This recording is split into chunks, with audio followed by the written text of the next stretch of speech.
Here at the Royal Melbourne Hospital, there are many people involved in your care, from nurses and doctors to cleaners and clinical assistants.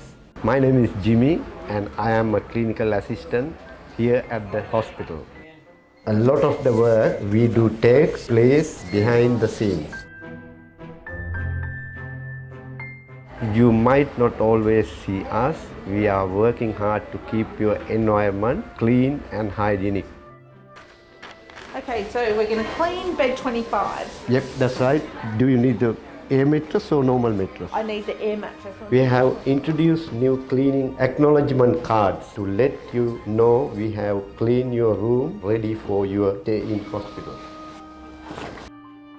The card also identifies the staff member who has cleaned your room before your arrival. We know clean surroundings will assist in your recovery, and as part of your care team, your recovery is our highest priority. That's it. Yeah.